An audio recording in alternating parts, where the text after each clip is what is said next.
श्री श्री 1008 महामंडलेश्वर पूज्य डॉक्टर राजेश्वर दास ओझा जी महाराज पीठाधीश्वर श्री सनातन धर्म शिव मंदिर शिवधाम नई दिल्ली राष्ट्रीय उपाध्यक्ष विश्व हिंदू महासंघ एवं अखिल भारतीय श्री पंच अली दिगंबर अखाड़ा।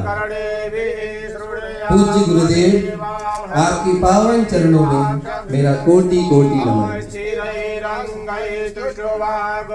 आपका आशीर्वाद हमें मिल रहा है, ये हम सबका बहुत ही बड़ा सौभाग्य है।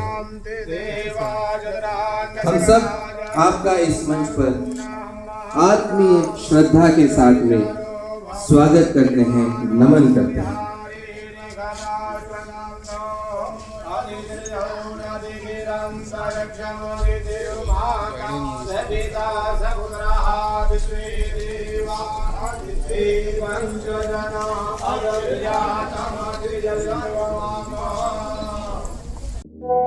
हमारे आइलैंड्स के ताज़ा खबरों और इम्पोर्टेंट अपडेट्स से जुड़े रहे, भरोसेमंद और पक्की जानकारी सीधे अपने फ़ोन पर पाने के लिए न्यूज़ आप तक व्हाट्सएप चैनल को अभी फॉलो करें।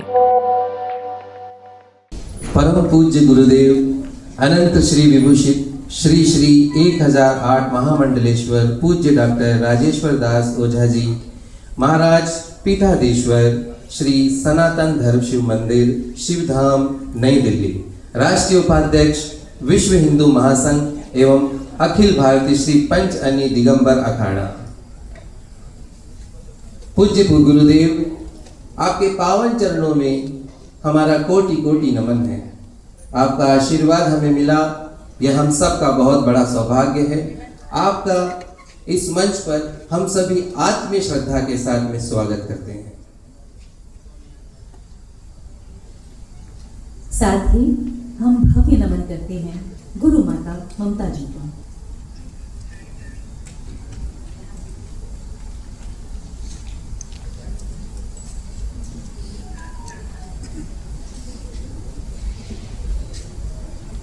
I request our founding member Pratima Banerjee to please felicitate Guruji and Guru Mata.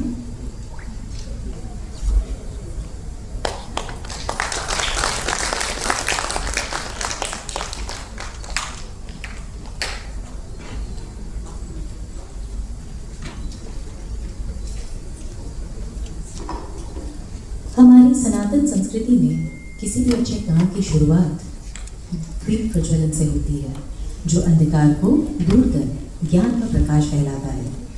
बड़े ही आदर से निमंत्रण है परम पूज्य गुरुदेव का, गुरु माता का और संस्था के सारे पदाधिकारियों का सविनय आग्रह वे मंच पर आए और दीप प्रज्वलित।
विनम्रता से हमारे बीच उपस्थित शैलेश कुमार जी को मंच पे आमंत्रित करता हूं कि वह आए और गुरु जी और उपस्थिति के स्वागत में सबका स्वागत करें। श्री शैलेश कुमार जी। वर्णानामत संघानाम रसानां छन्दसामपि मङ्गलानां च कर्तारो वन्दे वाणी विनायको मङ्गलं भगवान् विष्णु मङ्गलं गरुडध्वज मङ्गलं पुण्डरीकाक्ष मङ्गलाय तनोहरि सच्चिदानन्दरूपाय विश्वोत्पत्त्यादिहेतवे तापत्रय विनाशाय श्रीकृष्णाय वयं नमः श्रीकृष्णाय वयं नमः। आज बड़े सौभाग्य का दिन है। आज हमारे बीच परम पूज्य अनंत श्री विभूषित श्री श्री 1008 महामंडलेश्वर डॉक्टर राजेश्वर दास ओझा जी महाराज हमारे उपस्थित हैं। मैं गुरुदेव जी को कोटि कोटि प्रणाम करता हूं इस मंच से। चारों तीर्थ धाम आपके चरण, चारों तीर्थ धाम आपके चरणों में, हे गुरुदेव प्रणाम आपके चरणों में। चारों तीर्थ धाम आपके चरणों में, हे गुरुदेव प्रणाम आपके चरणों में, हे गुरुदेव प्रणाम आपके चरणों में। और बड़े सौभाग्य की बात, हम गुरुदेव तो हैं और साथ में गुरु माता भी है, तो मैं गुरु माता को भी प्रणाम करता हूं। गुरु माता के चरणों की धूली, गुरु माता के चरणों की धूली कम नहीं, गुरु माता के चरणों की धूली किसी चंदन से कम नहीं। आपकी इस सभागार में उपस्थिति किसी अभिनंदन से कम नहीं, किसी अभिनंदन से कम नहीं।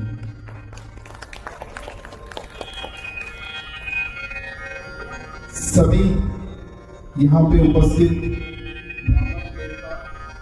पूजनीय ब्राह्मण देवता को हमारा सादर प्रणाम। सभी आदरणीय पदाधिकारीगण, अतिथिगण, मेरे प्रिय संगठन के सभी मीडिया बंधु, सभी को मेरा आज हम सभी अपने संगठन की इस बैठक के लिए एकत्रित हुए हैं। आप सभी को इस कार्यक्रम में हार्दिक स्वागत। आपकी उपस्थिति इस बैठक को सार्थक और सफल बनाने में महत्वपूर्ण भूमिका निभाएगी। आइए हम सभी सकारात्मक सोच, अनुशासन, संगठन की भावना के साथ इस समागम की शुरुआत करें। मुझे पूर्ण विश्वास है कि आज की इस चर्चा में संगठन को नई दिशा और ऊर्जा मिलेगी। इसी शुभकामना के साथ मैं आज इस कार्यक्रम में सबका स्वागत एवं अभिनंदन करता हूं। भारत माता की जय। जय श्री राम। बहुत बहुत धन्यवाद शैलेश कुमार जी। आइए इन बातों के सिलसिले को आगे बढ़ाते हैं और मिलते हैं एक ऐसी शख्सियत से जिन्होंने अपना पूरा जीवन लोगों की सेहत और कल्याण के लिए समर्पित कर दिया। आप एक बेहद प्रख्यात योग थेरेपिस्ट और एक्वापेंचर थेरेपिस्ट हैं। आपने अपना पूरा जीवन लोगों को योग सिखाने और उन्हें एक स्वस्थ जीवन शैली देने में लगा दिया है। मैं मंच पे आमंत्रित करता हूं डॉक्टर रजनी आहूजा जी को।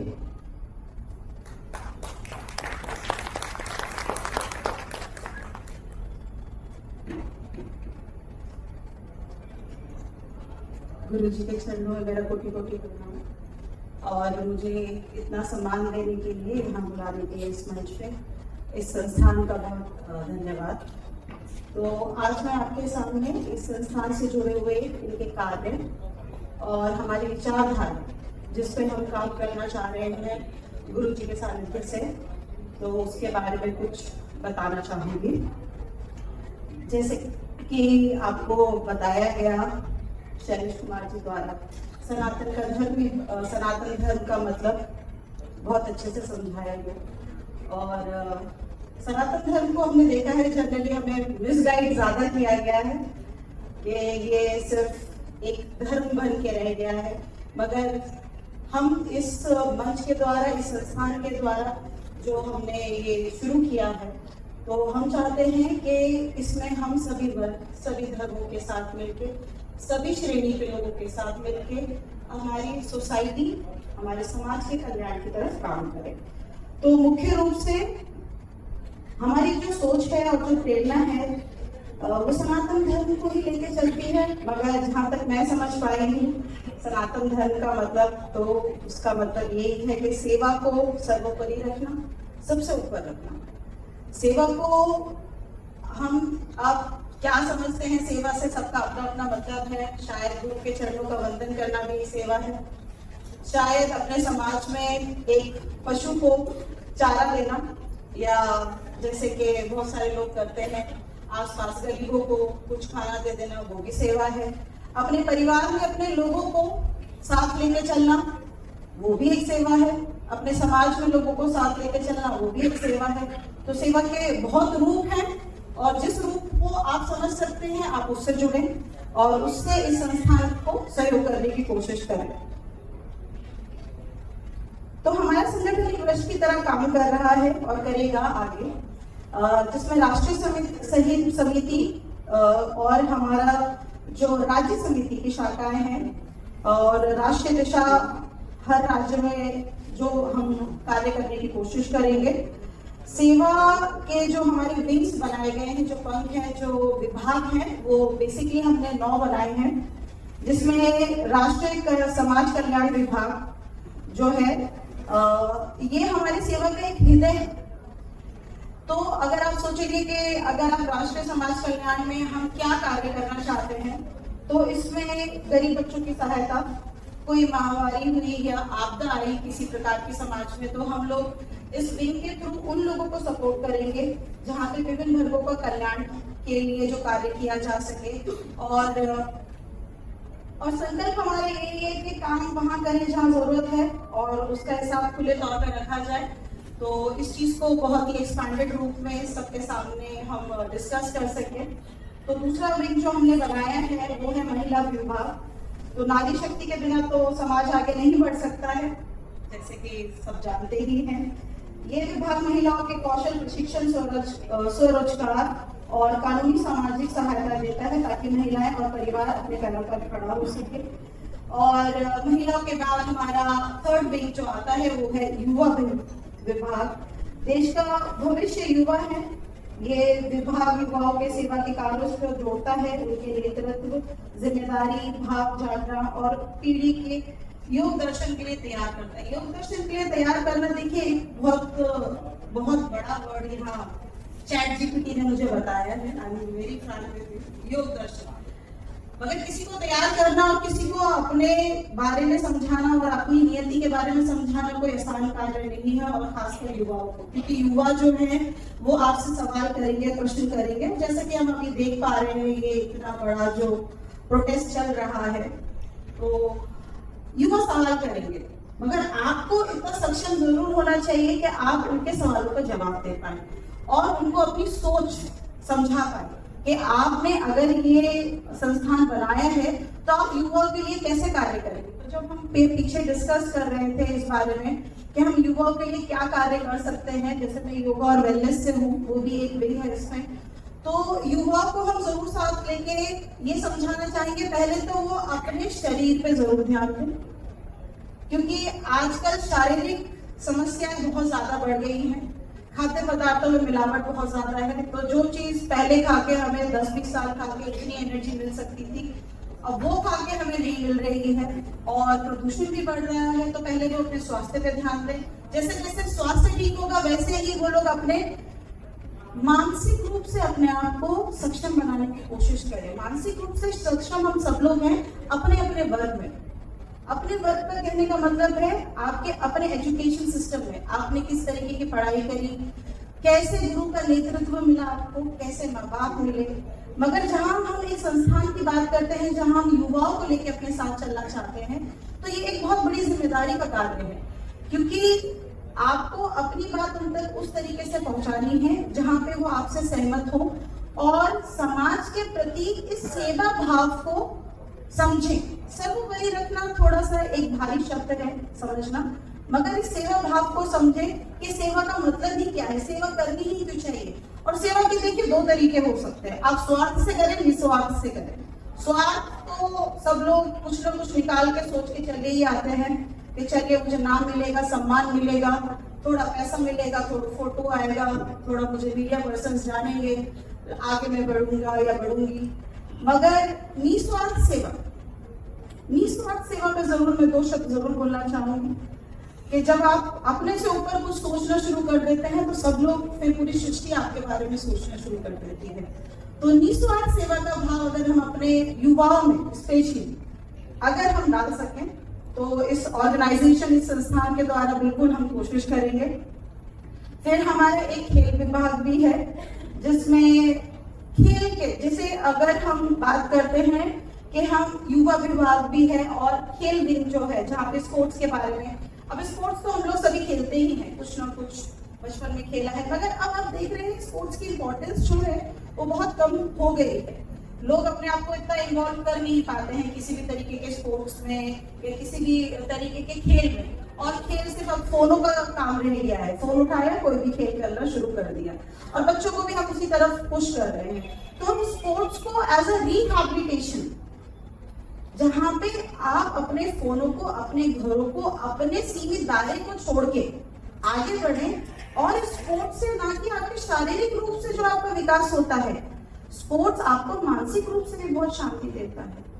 आपको कंपटीशन करना हमेशा जरूरी नहीं है, आपको भावना रखना जरूरी नहीं है, मगर उससे होने वाले जो मानसिक रूप से जो आपका तनाव जाता है और आपको जो खुशी मिलती है, जैसे मैं आपको बताना चाहूंगी और सबसे शेयर भी करना चाहूंगी, मेरी क्लास में जो स्टूडेंट्स आते हैं मॉर्निंग बैच में, वो स्पोर्ट्स भी खेलते हैं। They are coming to yoga, वो योगा क्लासेस भी आ रहे हैं, मगर वो स्पोर्ट्स भी बहुत एक्टिवली खेलते हैं। तो ऐसा नहीं है कि आपको स्वस्थ रहने के लिए सिर्फ योगा ही करना है या आपको एक तरीके की पर्टिकुलर फिजिकल एक्टिविटी ही करनी है। स्पोर्ट्स से आपका दिल भी खुश रहता है। तो हम विभिन्न प्रकार के स्पोर्ट्स के खेलों से इस ऑर्गेनाइजेशन में इंक्लूड करते हुए, डालते हुए इसको आगे बढ़ाएंगे। और योग और स्वास्थ्य विभाग में तो मैं ही हूँ प्रेसिडेंट, तो बिल्कुल योग का प्रचार तो बहुत ही जोरों शोरों से किया जा रहा है बहुत समय से, और योग से तो अब मुझे लगता नहीं है कि कोई वंचित है, मुझे नहीं लगता है कि कोई वंचित है। मगर हाँ, जरूर समझना है कि ये शारीरिक रूप से ऊपर भी कोई चीज होती है, वो योग होता है। शारीरिक रूप से अगर आप कर रहे हैं तो वो एक्सरसाइज है, और योग के लिए थोड़ा सा अपना समय और योगदान दें और समझें। योग से होने वाले फायदे आप जरूरी नहीं है मुझसे सुने सबको पता है, आप गूगल, चैट जीपीटी कहीं से भी देखें। आजकल तो डॉक्टर्स भी बोलने लग गए हैं। अगर कोई डॉक्टर है तो मैं जितने डॉक्टर्स को जानती हूँ, आप जाइए, कोई मेरे पास स्टूडेंट्स आते हैं, वो डॉक्टर से लिखवा के लेके आते हैं। They are not coming directly to me कि हमें योगा सिखा दीजिए मैम, नहीं, मुझे फिजिकल एक्सरसाइज सिखा दीजिए, ऐसे नहीं। वो लोग डॉक्टर से लिखवा के लेके आते हैं कि अब डॉक्टर ने बोला है कि हमारे पास कुछ समाधान नहीं है, आपको दवाइयों से जिंदगी निकालनी पड़ेगी, अब आप योग किसी योगा टीचर या योग शिक्षक के पास जाइए और अपने को स्वस्थ रखिए। तो योग की तो महानता अब से नहीं है, कब से है। तो अब हम इसको थोड़ा सा अपने लेवल पे हमने पहले अकेले बहुत प्रचार किया और अब हम इसका प्रचार इस संस्थान के साथ मिलकर करना चाहते हैं, जहाँ पे हमने कोशिश ये करी है, जो हम लोगों ने सोचा है कि पहले जो बुजुर्ग वर्ग है, यहाँ पे हम युवाओं को टारगेट नहीं कर रहे हैं। युवाओं को तो आप खेल से अदर बहुत अलग अलग चीजों से समझा सकते हैं, मगर बुजुर्ग वर्ग जो है, जो अपने काम खुद नहीं कर पा रहे हैं, जिनके घुटनों में दर्द रहता है, शरीर में दर्द रहता है, सुबह उठते हैं कंधों में दर्द रहता है, चल नहीं पाते, किसी तरीके से बैक की कोई प्रॉब्लम है, तो हम पहले कुछ समय तक ऐसे ही लोगों पे और सोसाइटी में ऐसे बुजुर्ग लोगों पे काम करेंगे, जहाँ पे उनको एक डेली रूटीन बताया जाएगा, उनको ऑल्टरनेटिव थेरेपीज, जैसे मैं एक्यूपंक्चर थेरेपिस्ट भी हूँ और डॉक्टर भी हूँ एक्यूपंक्चर में, तो उससे आपको कैसे सहायता मिल सकती है और आप अपने घर के जो काम है, बुजुर्ग वर्ग के लिए इंडिपेंडेंसी मतलब अपने काम खुद कर पाना बिना किसी सहायता के, ये एक बहुत बड़ी चीज होती है, जो मैंने समझा। कोई नहीं चाहता कि किसी पे डिपेंड रहे, किसी का सहारा ले, सुबह उठे तो बिस्तर से कोई बैसाखी की जरूरत पड़े। तो योग के माध्यम से हम सिर्फ अपने स्टार्टिंग में जो कोशिश करेंगे कुछ महीने कि हम जो वृद्ध जो हमारा वर्ग है, जहाँ पे जो लोग नहीं समझ पा रहे हैं कि उनको क्लासेस आना पड़ेगा या फिर उनको क्या ट्रीटमेंट की जरूरत है या अपने शरीर को कैसे ठीक रखें, तो हम उसके लिए काम करेंगे। Beautiful person, Madam Sarabjit, please come on stage. I would like to share, she is not only the principal of Khalsa Public School, but she has also taught me in college. She is the kindest person I have seen under the sky. Ma'am, please come on stage. Dr. Sarabjit Kaur,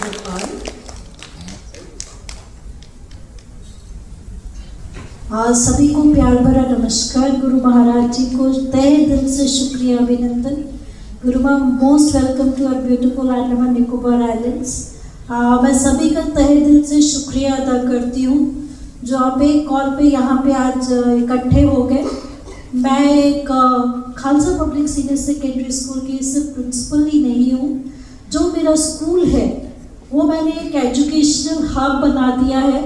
आप सब जानते होंगे कि इतने दूर remote islands भी हमने उस स्कूल में एक रोबोटिक्स और स्टेम लैब भी स्थापित कर दी है, क्योंकि ये स्कूल सिर्फ अंडर प्रिविलेज बच्चों के लिए उत्थान के लिए काम करता है। तो इसलिए बहुत खुशी होती है मुझे शेयर करते हुए कि ऑलरेडी हमारे स्कूल के 2 अंडर प्रिविलेज क्लास के जो बच्चे हैं, मेरे लिए सभी बच्चे बहुत अजीज हैं, वो दोनों इसरो के युवा साइंटिस्ट बन चुके हैं। साथ ही साथ जो मेरा स्कूल है वो विमेन एम्पावरमेंट की भी एक संस्था बन चुका है। तो इस स्टेज के माध्यम से मैं आप सबको ये एक संदेश देना चाहती हूँ कि जैसे अभी डॉक्टर रजनी ने कहा कि सेवा करना बहुत मुश्किल होता है, लोग सिर्फ सेवा दिखावे के लिए करते हैं। मेरा कोई दिखावा नहीं है। बहुत लोग मुझे आप में जो बैठे जानते होंगे कि मैं कैसे काम करती हूँ, शायद इसीलिए प्रतिमा मैडम का और मेरा इतना लगाव है। और मैं प्रतिमा को पूरा आश्वासन देती हूँ और अपने दिल से, तहे दिल से अपने सभी 9 विंग्स के अधिकारियों को ये आश्वासन देती हूँ कि आप मुझे जब जहाँ बुलाएंगे मुझे खड़ा पाएंगे और हम मिलजुल के अंडमान निकोबार सोसाइटी ही नहीं, हम पूरे विश्व में अपने काम से, अपने दम पर, अपनी जितनी भी चाहते हैं अच्छे कर्म हैं उनका झंडा जरूर गाड़ेंगे। धन्यवाद। वंदे मातरम। जय हिंद।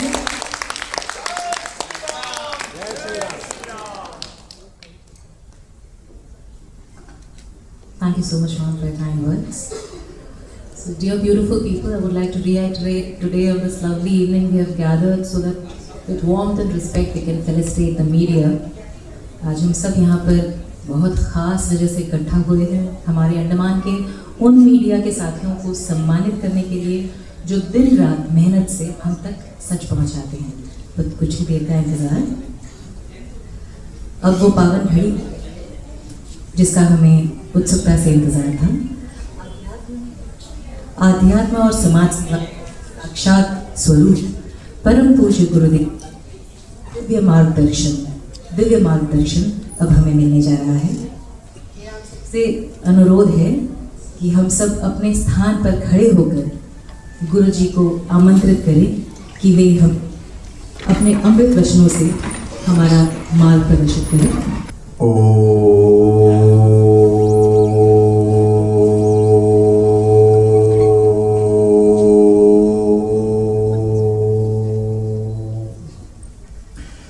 सीतानासमारम्भां रामानन्दाचार्यमध्यमाम् अस्मदाचार्यपर्यन्तां वन्दे श्रीगुरुपरम्पराम्।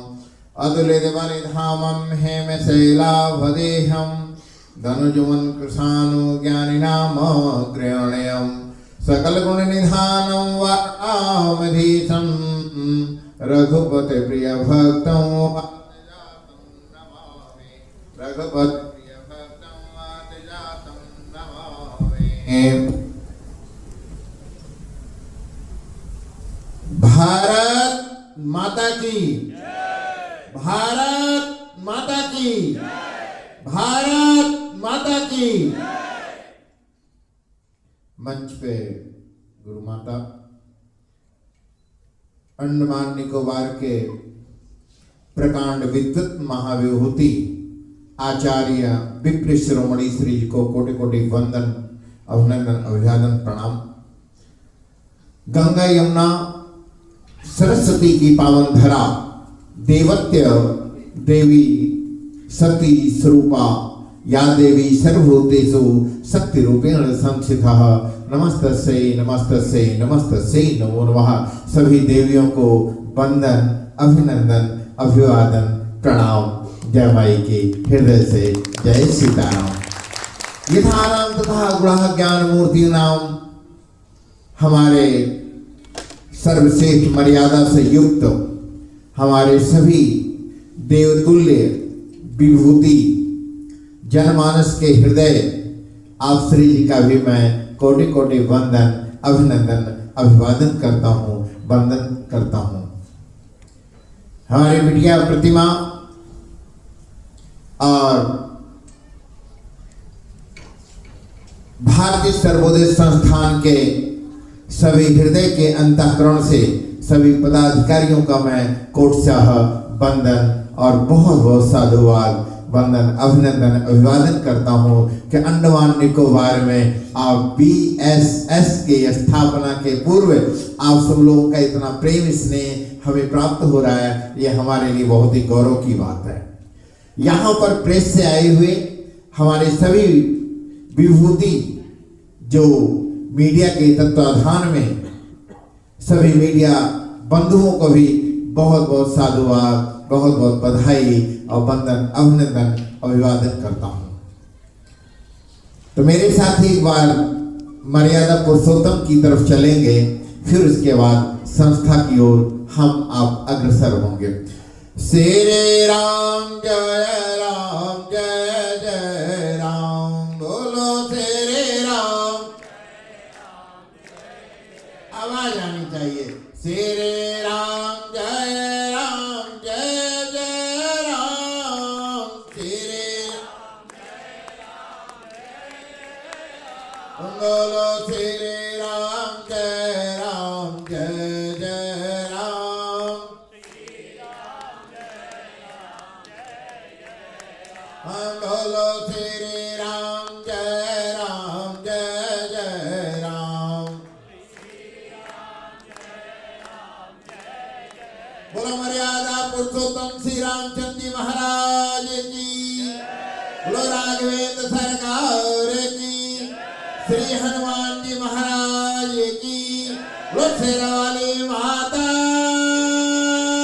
तेरी सदाई जय, बोलो गौरी शंकर भगवान की, बोलो भगत और जगत की। भगत होंगे और भगत ऐसे दिव्यता में अद्भुत अलौकिक दिव्यता को प्रदत्त करते हुए हम पुनः बिटिया का जो संकल्प, संपूर्ण समूह का जो संकल्प, उस संकल्प का वह दिव्य पावन पल आज नवमी के पावन तिथि गुप्त नवरात्र स्वाति नक्षत्र के ऐसी अद्भुत बेला में सायंकाल प्रदोष काल की इस बेला में हमारे विप्र श्री यहाँ उपस्थित सारगर्भित आप सबकी उपस्थिति में भारतीय सर्वोदय उत्थान प्रगति उदय सर्व समाज सर्वे भवन्तु सुखिनः सर्वे सन्तु निरामया सर्वे भद्राणि पश्यन्तु मां कश्चित् दुख भाग भवेत्। ये बीएसएस का मतलब है कि भारतीय सर्वोदय संस्थान का एक संकल्प है, सेवक ही परमो धर्मः, सेवा ही सर्वोपरि है। और सेवा का एक ही प्रकल्प है कि सर्वे भवन्तु सुखिनः, सर्वे भवन्तु सुखिनः। करें, हम कैसे आगे को बढ़ें और उन समस्त विविध प्रकल्पों से युक्त होकर के हम एक अंतःकरण में एक संकल्प क्यों आया कि हम और भी तो नाम रखा जाता, कोई आवश्यक तो नहीं था ना कि भारतीय सर्वोदय संस्थान ही रखा जाए। बिटिया के मन में एक प्रकल्प आया, एक अंडमान निकोबार का एक ऐसा प्रकल्प उद्गम हुआ, एक नया प्रकाश पुंज उत्पन्न हुआ कि हम कैसे एक व्यक्ति का उदय, एक व्यक्ति का प्रगति, एक बच्चे के भविष्य की प्रगति और एक उत्थान की प्रवृत्ति जो सभी का उदय, जो सबका उदय करने वाला हो, ऐसे दिव्यता को प्रदत्त करने वाले भारतीय सर्वोदय संस्थान तो बहुत बहुत बधाई देता हूँ। मेरे से ज्यादा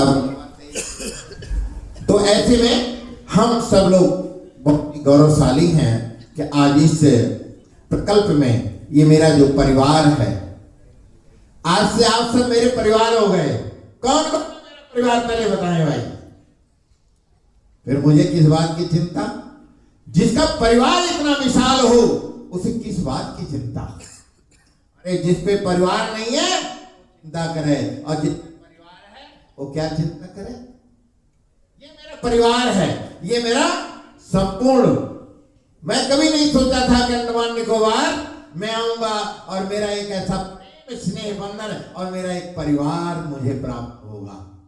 मां भगवती जगत जननी जगदम्बा राजराजेश्वरी की ऐसी अद्भुत कृपा हुई कि मुझे एक प्यारा सा बिटिया और एक परिवार जो मुझे प्राप्त हुआ, ये मेरा अद्भुत है, अलौकिक है, देवत्य है। अब भारतीय सर्वोदय संस्थान का जो संकल्प है, इसमें अंतर्राष्ट्रीय राष्ट्रीय 10 प्रकल्प हैं और 2 राष्ट्रीय अंतर्राष्ट्रीय प्रकल्प है। यहां पर करना क्या है, मैं अंडमान निकोबार में आया तो मुझे 2 चीज बहुत ज्यादा, एक तो यहाँ हेल्थ इशू, जब लोगों का स्वास्थ्य खराब होता है तो मेडिकल सिस्टम दिव्य नहीं मिल पाता है।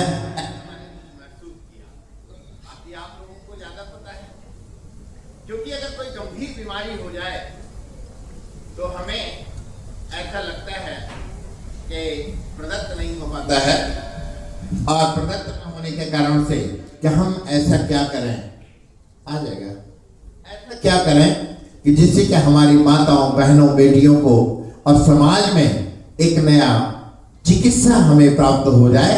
वह एक दिव्य योजनाबद्ध होकर के इस कार्य को करना है। दूसरा जो हमारा भविष्य है, जो हमारे बच्चे हैं, कुछ लोग सामर्थ्यवान होते हैं, बच्चे को कॉन्वेंट में पढ़ाते हैं, कुछ सरकारी में पढ़ाते हैं, कुछ ऐसे भी हैं कि जिनको फीस भी प्रोवाइड नहीं हो पाता है, उनको भी प्रोवाइड नहीं हो पाता है। ऐसी विकट स्थिति आती है कि वो अपने बच्चे को स्कूल नहीं भेज पाते हैं।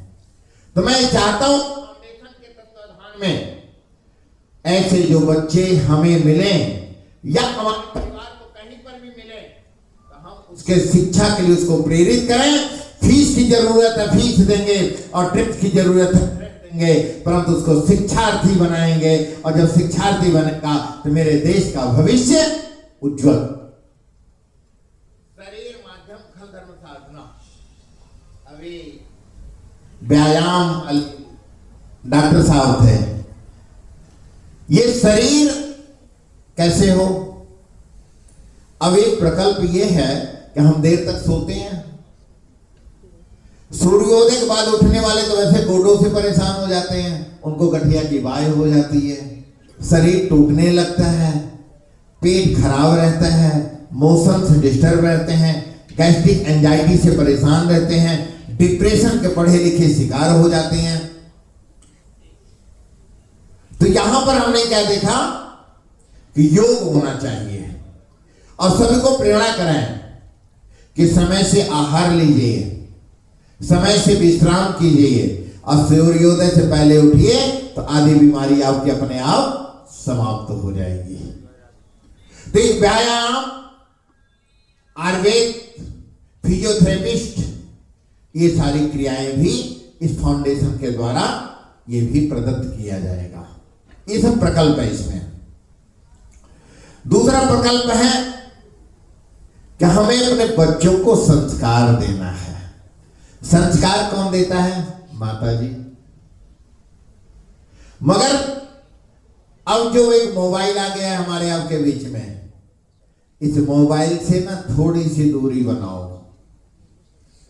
अगर थोड़ी सी दूरी बनेगी तो हमारा आपका जो बच्चा है वो दिव्य होगा, विद्वान होगा, प्रकांड होगा, क्योंकि मम्मी उसे सुबह उठाएंगी, सूर्य को पानी दिलवाएंगी, भगवान का नाम दिलवाएंगी और तैयार करके उसको विद्यालय भेजेंगी और कहेंगी कि दादा दादी का पैर छू, मम्मी पापा का पैर छू, और पैर छूने के बाद आप विद्यालय जाते हैं तो आपको ज्ञान और अच्छा होगा, दिव्य होगा, बड़ों का सम्मान करना। क्योंकि हमें संस्कार मेरी मां देती है ना, मुझे संस्कार तो घर से मिलेगा, विद्यालय तो बाद की बात है। तो सबसे पहले संस्कार पर, जब आप मंदिर जाते हैं, भगवत भजन करते हैं, जैसे मोबाइल को आप चार्ज करते हैं, ऐसे ईश्वर की आराधना करने से, प्रभु को प्रणाम करने से ये हमारा शरीर चार्ज हो जाता है, मन प्रसन्न हो जाता है। तो एक प्रकार हमें संस्कार का रखना है, संस्कारशाला के रूप में रखा जाएगा और हमारे जो विद्वान ब्राह्मण हैं, हमारे आचार्य हैं और सभी लोगों के द्वारा इस कार्य को करने का एक प्रकल्प होगा, जिससे कि हम आप सब इस कार्य में आगे बढ़ेंगे तो एक दिव्यता और भव्यता भी हमें मिलेगा। दूसरा, मां के नाम एक पेड़। कहते तो है मां के नाम एक पेड़, काटो 1000 पेड़, लगाओ एक पेड़, होता कभी नहीं है। तो हम पर्यावरण पर, क्योंकि ये जीवन पर्यावरण से तो चलेगा। जब कोरोना आया तो सबने रिश्ता बुला दिया, पैसा रखा रह गया, कोई नहीं बचा पाया। केवल आपका स्नेह, आपका संबंध, आपका विविध रूपों का जो संकल्प था, आपका विश्वास, ईश्वर की कृपा और पर्यावरण की कृपा से हम आप सब आज यहाँ भी, हमारे आपके बीच से बहुत सारे लोग हमें छोड़ के चले और हम उनको नहीं बचा पाए। तो कोशिश करें कि महीने में अमावस के दिन कहीं न कहीं पेड़ जरूर लगाएं और महीने में एक प्रकल्प रखेंगे कि फाउंडेशन के तत्वाधान में वन पर्यावरण के लिए एक वृक्षारोपण का भी हम लोग कार्य करेंगे। दूसरा, मेडिकल के लिए जैसे कि कैंप लगाया जाता है, डायबिटिक, बीपी, आइस, नेत्र से लोग परेशान रहते हैं, नेत्र का जांच हो, मोतियाबिंद का जांच हो, चश्मे की जरूरत है, चश्मा दिया जाएगा, मतलब स्वास्थ्य से संबंधित सारी चीजें। और एक गौशाला, कहते हैं कि जीवन में जब आप गौशाला जाते हैं तो आपके घर में कर्जा नहीं होता। गौशाला जाने वाला कभी असाध्य रोगी नहीं होता, गौशाला जाने वाला कभी बीमार पड़ता। क्योंकि गऊ के पास जब जाते हैं तो एक ऐसा वाइब्रेशन आता है कि आपके शरीर को, आपके मन को पवित्र बना देता है। तो हमें गाय पर भी कुछ कार्य करना है। शिक्षा, व्यायाम हो गया, योगा से संबंधित हो गया, चिकित्सालय संबंधित हो गया, स्वाध्याय से संबंधित हो गया। इस प्रकार से पर्यावरण, कला, संस्कृति के विषय में जब संत बनते हैं ना, जब किसी का विवाह होता है तो उसको 1 साल या 2 साल मिलते हैं, या बहुत होंगे ज्यादा मिलेंगे 3-4 साल, मगर जब संत बनता है ना उसे कई साल मिलते हैं। गौशाला, यज्ञशाला, पाठशाला, धर्मशाला, ये सब साले मिलते हैं। क्यों? कि जब आप संत बने तो समाज में एक दिव्यता देना है आपको, समाज का एक दिव्यता, भव्यता देना है आपको, और आपके द्वारा बताए हुए पथ जब कोई चलता है, समाज को एक नई दिशा मिलती है, वह हमारे लिए और आपके लिए, सबके लिए बहुत ही दिव्य और भव्य हो जाता है। ऐसे में हमारे बीएसएफ परिवार का ये संकल्प है कि ऐसे इस कार्य को हमें करना है। आज तो मोटा मोटा भी बताया हूं कि हमें ये करना है, क्योंकि अब आप सब हमारे परिवार हो गए हैं, और परिवार होने के बाद अब अपने परिवार को बैठने के लिए भी तो स्थान होना चाहिए कि नहीं होना चाहिए। जब गुरु जी के घर आओगे कहाँ बैठोगे भाई? अभी तो गुरु जी ढूंढ रहे हैं कहाँ बैठे गुरु जी। तो ये मेरा जो परिवार है, बहुत ही जल्दी एक आश्रम का भी निर्माण, और जब ये आश्रम का निर्माण होगा तो वहां व्यायामशाला हो जाए, चिकित्सालय की व्यवस्था हो जाए, यज्ञशाला की व्यवस्था हो जाए, संस्कारशाला की व्यवस्था हो जाए। तो जब आपके पास स्थान होगा तो आप बहुत सारे कार्य कर पाएंगे। तो आप बताएं कि आश्रम बनाना चाहिए कि नहीं बनाना चाहिए? पहले तो आप लोग बताएं। ये मेरा परिवार है, अब वर्तमान में मेरा परिवार है, और मेरा परिवार जब गुरुदेव के पास आए तो मेरा परिवार हंसता हुआ आए, और जब मेरे पास से जाए तो हंसता हुआ जाए। जब मेरा परिवार हंसता हुआ जाएगा तो गुरुदेव का छाती और चौड़ी हो जाएगी, क्योंकि मन प्रसन्न तन तेज विराजा, कीन्हे से रामचंद्र कर काजा। गुरु वशिष्ठ कुल पूज्य हमारे जब गुरुदेव के पास गए तो सब कुछ भूल गए, अब गुरुदेव ने एक मार्ग बता दिया, सब हो गए। तो व्यापार अच्छा रहेगा, सब अच्छा रहेगा। तो जीवन में क्या चाहिए? आस्था, आपकी आस्था। अब आस्था कहां से आएगा? अहंकार को त्यागना। सबसे पहले तो अपने मां का सम्मान करें सभी लोग। आपकी जो अर्धांगिनी है उनका भी सम्मान कीजिए। घर में अगर फाइनेंस को ठीक रखना है तो पत्नी जी का सम्मान करो।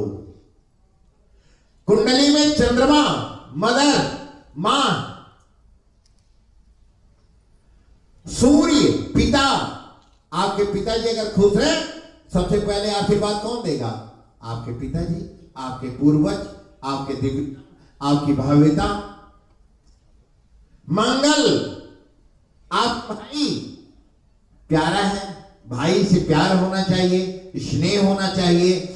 जहां सुमति तहां संपत्ति नाना, और जहां कुमति तहां विपत्ति निधाना। बुद्ध, बुआ, मौसी, चाची, ताई, इनको प्यार कीजिए, इनको प्रेम कीजिए। आपके घर में हर तरह से लाभ की प्राप्ति होगी। बृहस्पति, आपके घर कोई संत आए उनको सम्मान कीजिए। आचार्य जी आए उनका सम्मान कीजिए। पुरोहित जी आए, क्योंकि पुरोहित जी तो हैं जो आपकी कामना करते हैं, जो आपके परिवार की कामना करते हैं, आपके व्यापार की कामना करते हैं, आपके स्वास्थ्य की कामना करते हैं, और आपकी हर तरह से प्रगति का कामना करते हैं। तो बृहस्पति देव जब आ जाए उनका सम्मान करो। और सनातन ने कहा है कि जिसने गुरु का किया सम्मान, जिसने आचार्य का किया सम्मान, जिसने बड़ों का किया सम्मान, जिसने मातृत्व नारी शक्ति का किया सम्मान, वो कभी परास्त नहीं होता। गंगा गोमती गणपति गोविंद गोवर्धनो, गाय का, नारी शक्ति का, मातृ शक्ति का, बहनों का प्रेम स्नेह वंदन करने से आपको दिव्य है। शुक्र, शुक्र के नाम आते सबके चेहरे पे खिलखिलाहट आ जाती है। शुक्र माने लग्जरी जीवन, शुक्र माने पत्नी जी। कुंडली का 7th हाउस, आपका 7वां घर अगर मजबूत है, पत्नी जगह ठीक है, आपको कोई परास्त नहीं कर सकता, क्योंकि पुरुष की जो रिक्त होती है उसकी पत्नी होती है। लक्ष्मी है, या देवी सर्वभूतेषु लक्ष्मी रूपेण संस्थिता नमस्तस्यै नमस्तस्यै नमस्तस्यै नमो नमः। तो लक्ष्मी जी प्रसन्न है तो दिव्यता है। अच्छे काम करोगे, शनि भगवान कहते हैं मैं ऊपर ले जाता हूं तो नीचे भी ले आता हूं। अच्छे काम करते रहिए, दान पुण्य कीजिए। धन की 3 गति है। धन जब आ जाए तो दान करना चालू। जब दान करोगे तो आपके बच्चे अच्छे निकलेंगे, आपका व्यापार बढ़ेगा, आपका कुटुंब बढ़ेगा, आप समाज में प्रतिष्ठा युक्त बनेंगे।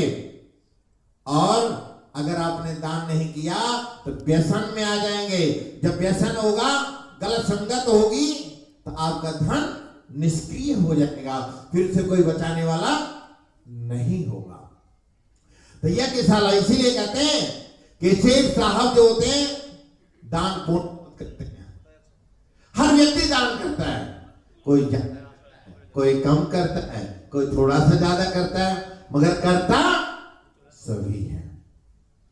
इसलिए जीवन में शनि कहते हैं कि दान पुण्य करने वाला जो व्यक्ति होता है उस पर मेरी कृपा बनी रहती है, वो कभी परास्त नहीं होता है। राहु बादल,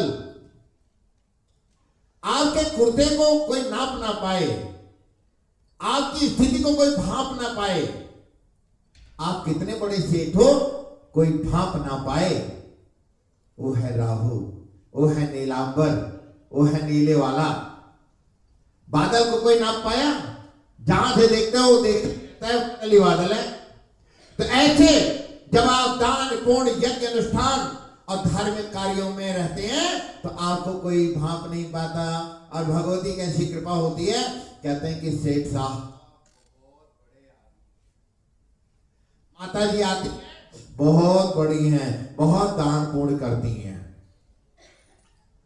केतु पीपल का पत्ता, आप घर बैठे हो, आपके कीर्ति 7 समुद्र पार हो रही है।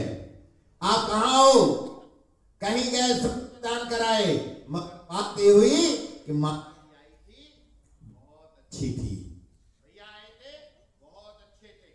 तो जीवन में दान पुण्य करने वाला कभी परास्त नहीं होता। फाउंडेशन का एक वो स्थिति है, भारतीय सर्वोदय संस्थान का शिक्षा, चिकित्सालय, पर्यावरण, योग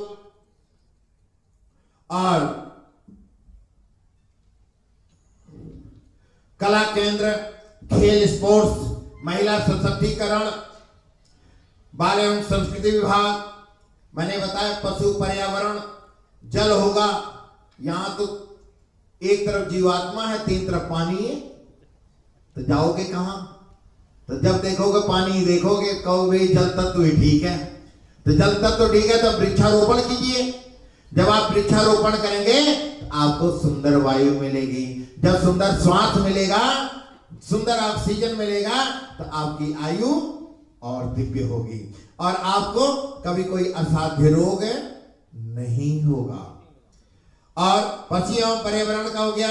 कार्यबल विभाग, मुझे बहुत क्या कि जैसे कामगार भाई होते हैं, वर्किंग सिस्टम होते हैं, एक मंडल ऐसे बनाए कि जैसे प्लम्बर वाले भैया हो गए, कारपेंटर हो गए, या और भी ऐसे विभाग से, तो जैसे कि किसी को ये हुआ कि भाई हमें ये नहीं मिल पा रहा, आप तुरंत फोन कीजिए, उस विभाग में जो होंगे वो आपके कार्य को सुशोभित करेंगे। तो इस प्रकार से मैं अपने परिवार के यह काम, मेरा परिवार, मेरा कुटुंब, मेरे साथ, आप सबके साथ मैं इस दिव्य कार्य को बहुत दिव्यता और भव्यता के साथ आगे बढ़ाएंगे, क्योंकि इस कार्य को बीएसएफ की तरफ से भारतीय सर्वोदय संस्थान बहुत अच्छा कार्य करेगा और बहुत जल्दी आप लोगों को मैं दिल्ली भी बुलाऊंगा। और ये मेरा पूरा परिवार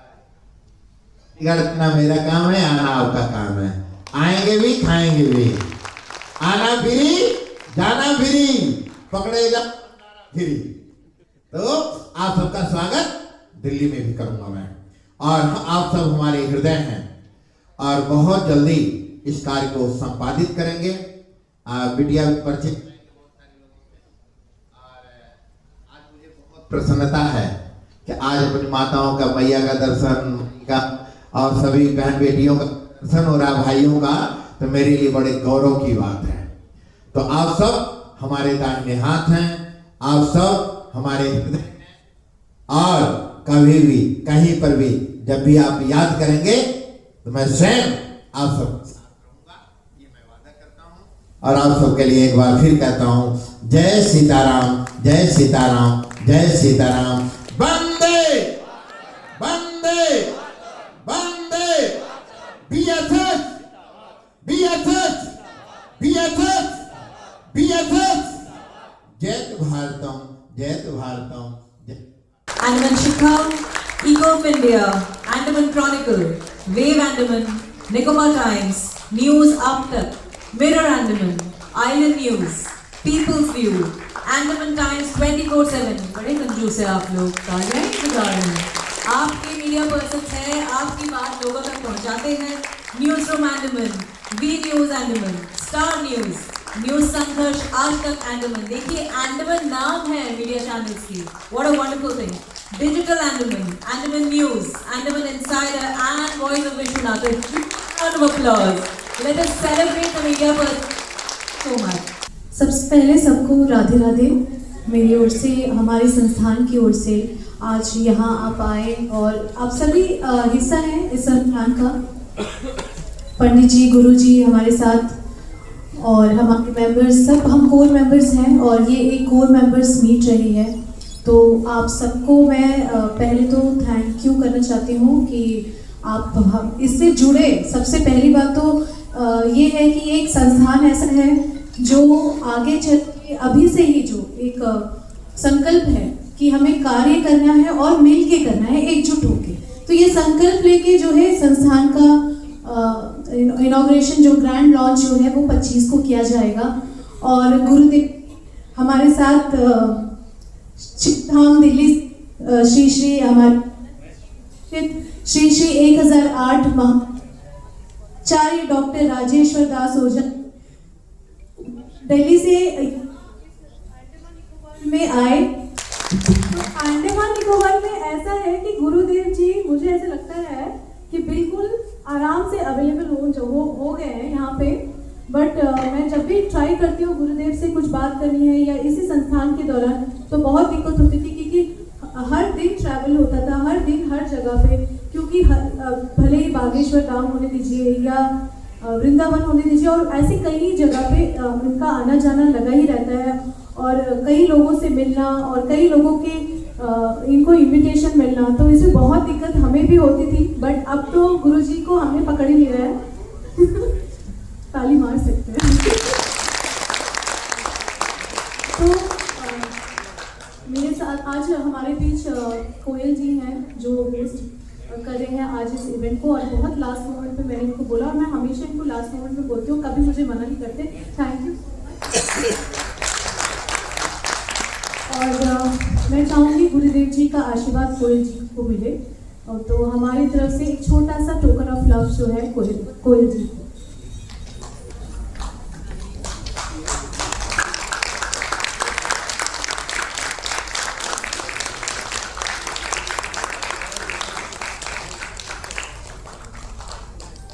बात ऐसे हैं जो कि गुरुजी के बारे में आपको मैं बताऊं तो मुझे लगेगा कि मैं अपना गुरुजी का परिचय अपने अंडमान के लोगों से करूँ। ऐसे है कि आप बहुत टीवी पे देखे होंगे, बहुत सारे गुरुजी होते हैं, बहुत सारे प्रसिद्ध हो। मैं किसी को ऊपर नीचे, छोटा ऊपर बड़ा ये नहीं कह रहा हूँ। मुझे गुरुजी से 2 दिन पहले जब मौका मिला मिलने के लिए, तो हम और गुरुजी और अपने पूरे टीम आए थे सेलुलर जेल के सामने। और सेलुलर जेल के सामने जो हमारे दिवंगत आत्मा फ्रीडम फाइटर्स का जो मूर्ति खड़ा हुआ है, वहाँ पे गुरुजी एक एक को देखने लगे और अपने तहे दिल से उन लोगों को अपना जो श्रद्धांजलि है वो देते रहे। सबसे अच्छा मुझे ये लगा कि जब वो वीर सावरकर जी के प्रतिमा के सामने आए और वीर सावरकर जी के प्रतिमा पे वो अपना माथा टेके, और माथा टेकने के बाद में वहाँ का जो धूल है उन्होंने अपने माथे पे जब लगाया तो मुझे लगा ये गुरुजी ही हैं जो कि हमें सच्चे रास्ता और देशभक्त के साथ में सच्चा रास्ता जो हमें दिखा सकते हैं, वो गुरुजी हैं। बंधुवर, यहाँ पे बहुत लोग मुझे जानते होंगे या तो बहुत लोग नहीं जानते होंगे। मैंने बड़े बड़े महान लोगों के साथ में उसी धरती पे गया हूँ, उसी सेलुलर जेल पे भी गया हूँ। मैं अटल बिहारी वाजपेयी जी के साथ में भी गया था। वहाँ पे प्रतिमा पे हम लोग माला चढ़ाते थे, अपना शांति 2 मिनट का मौन रख करके वहाँ से आ जाते थे। मैं अटल बिहारी वाजपेयी, आडवाणी जी, जब मोदी जी प्रधानमंत्री नहीं बने थे तब उनके साथ भी आया था। तो यही कार्यक्रम था, फूल अर्पण हुआ और वहाँ पे 2 मिनट का मौन हम लोग रखे थे और आ गए थे। मगर पहला बार वो जो अनुभव मैं बताता हूँ, जो मैं अपने गुरुजी को देखा अपने खड़ाओं उतारते हुए, और खड़ाओं उतारते हुए जब वो गए और उस प्रतिमा के सामने जब अपने माथा उस प्रतिमा पे लगाया और चंदन जब इस माथे पे लगाया, तो हमें लगा कि इससे बड़ा गुरुजी और इससे बड़ा देशभक्त गुरुजी कोई हमें नहीं मिल सकता है। ऐसे ऐसे गुरु के, और बेसिकली मैं इंजीनियर हूँ, सब कुछ कोई भी कुछ कह दे तो बड़ा आसानी से मैं नहीं मानता हूँ। जब इन्होंने ये नोटिस किया कि नहीं किया मुझे नहीं पता, जो मैंने नोटिस किया वो मैं आपके बीच में रखा हूँ और इतना अच्छा लगा। मैं प्रधानमंत्रियों के साथ में उस पे गया था, मगर ये जो सुकून मिला मुझे 2 दिन पहले अपने गुरुजी के साथ में जा करके, वो एक गुरु ही अपना चेला को वो शांति और सुकून दे सकता है। ऐसे मेरे गुरुजी हैं और ऐसे गुरुजी की प्राप्ति शायद हमारा भविष्य के लिए, हमारा आगे का मार्ग प्रशस्त करने के लिए, हमारे आगे का जो रास्ता है वो तय करने के लिए हमें एक ऐसी गुरुजी की, खास करके मुझे तो ज़रूरी थी, तो मुझे लगा है कि मुझे भगवान ने एक ऐसा गुरुजी दिया है। गुरुजी, ये अंडमान निकोबार आपको देखने से लगता होगा कि ये थोड़ा अलग है। आप पूरे देश में जाते होंगे गुरुजी, आप पंजाब, हरियाणा, दिल्ली, यूपी, बिहार सब जगह गए होंगे गुरुजी, मगर जब आप अंडमान आए हैं ना गुरुजी, तो ये पूरे भारत का यहाँ पे आपको एक समन्वय मिलेगा। यहाँ पे सभी प्रदेश के लोग आपको मिल जाएंगे। आपको सभी प्रदेश के लोग को मिलने के लिए उनके स्टेट में जाना पड़ता होगा, मगर आप जब अंडमान में आएंगे तो पूरे भारत से आपका मिलन होगा गुरुजी। इसीलिए हम आप लोग आपको निवेदन करते हैं कि आप बार-बार हमारी गुरु माँ के साथ में अंडमान निकोबार धरती पे आप अपना आशीर्वाद बरसाने के लिए यहाँ पे आते रहिए। हम आपका तहे दिल से धन्यवाद करते हैं, तहे दिल से धन्यवाद करते हैं।